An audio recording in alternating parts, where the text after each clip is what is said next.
பெண்கள்ல ஒரு சிலருக்கு பார்த்தீங்கன்னா, அவங்களோட தொடையோட வெளிப்பகுதி, அவங்களோட இடுப்பு பகுதியில நெறைய கொழுப்பு சேர்ந்துட்டே இருக்கும். அந்த கொழுப்பு கொஞ்சம் கொஞ்சமா சேர்ந்து அந்த இடமே வந்துட்டு வீங்கின மாரி இருக்கும். ஒரு சிலருக்கு அந்த இடமே தொங்கிரும். அது பேரு வந்துட்டு சேடில் பேக் டிஃபார்மிட்டின்னு சொல்லுவாங்க.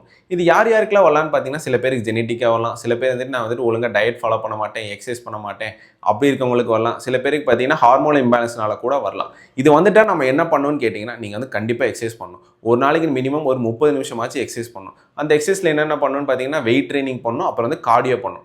அது கூட நீங்க சில யோகாசனாஸும் பண்ணலாம். அது பேரு வந்துட்டு தித்திலி ஆசனான்னு ஒண்ணு இருக்கு. அதுல பட்டர்ஃப்ளை போஸ்ல என்ன பண்ணணும்னு பார்த்தீங்கன்னா, நம்மளோட கால வந்துட்டு மேல கீழ தூக்கி இறக்கணும். அது மாரி ஒரு ரவுண்டுக்கு 25 தடவ பண்ணணும். அதுக்கப்புறம் சேதுபந்தாசனா இருக்கும். அதுல பார்த்தீங்கன்னா, நம்மளோட இடுப்பு பகுதிய மேல தூக்கி இறக்கணும். அது மாரி ஒரு ரவுண்டுக்கு 25 தடவ 5 ரவுண்ட் பண்ணணும். அதுக்கப்புறம் ஃபயர் ஹைட்ரன்ட் போஸ்ன்னு ஒண்ணு இருக்கு. எப்படின்னா, நம்ம 4 கால்ல நின்னுட்டு நம்மளோட இடது காலையோ, வலது காலையோ ஒரு சைடுல 25 தடவ தூக்கி இறக்கணும். அது மாரி 5 ரவுண்ட் பண்ணணும். அதே போஸ் வந்து நம்ம ஸ்டாண்டிங்ல பண்ணணும். அது பேர் வந்து ஸ்டாண்டிங் ஹைட்ரன்ட் போஸ்ன்னு சொல்லுவாங்க. அது மாரி ஒரு 5 ரவுண்ட் பண்ணணும்.